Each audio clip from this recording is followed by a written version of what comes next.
দেখো তোমরা class 7-8-এ friction সম্বন্ধে কিছুটা পড়েছো।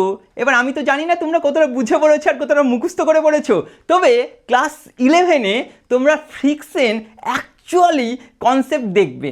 কি ফ্রিকশন, কেন হয়, কোথায় ফ্রিকশন প্রযোজ্য, অ্যাকচুয়াল ফিলিংসটা এখানেই পাবে। ফ্রিকশনের কী কী পড়বো বলো তো? আমরা পড়বো যে ফ্রিকশন কোথায় প্রযোজ্য হয়, কেন ফ্রিকশন আসে, ফ্রিকশন কয় প্রকারের, দেখবো যে চলঘর্ষণ স্থিতঘর্ষণ এই দুই প্রকারের, এরা কোথায় স্থিতঘর্ষণের ম্যাথ ইউজ হয়, কোথায় চলঘর্ষণের ম্যাথ ইউজ হয়, ফ্রিকশন কোফিসিয়েন্ট বা গুণাঙ্ক কী জিনিস। তারপরে পড়বো যে একটা নততলের ক্ষেত্রে বস্তু রেখে দিলে সেই ক্ষেত্রে ফ্রিকশন কত হয়, একটা বইকে বা একটা বস্তুকে দেওয়ালে সেটিয়ে রেখে দিলে ওটা পড়ছে না কেন, কী জন্য পড়ছে না, এই ক্ষেত্রে ফ্রিকশন আছে, ফ্রিকশন থাকলেও তার মান কত।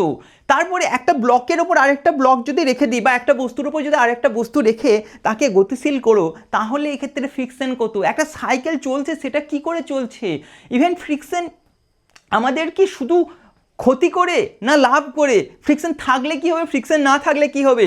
আর বিভিন্ন previous year question WB JEE NEET, আমাদের বোর্ড WBCH SE, আবার ওয়েস্ট বেঙ্গল JEE ম্যাথগুলো আমরা করব, বিভিন্ন টাইপের ম্যাথ করব।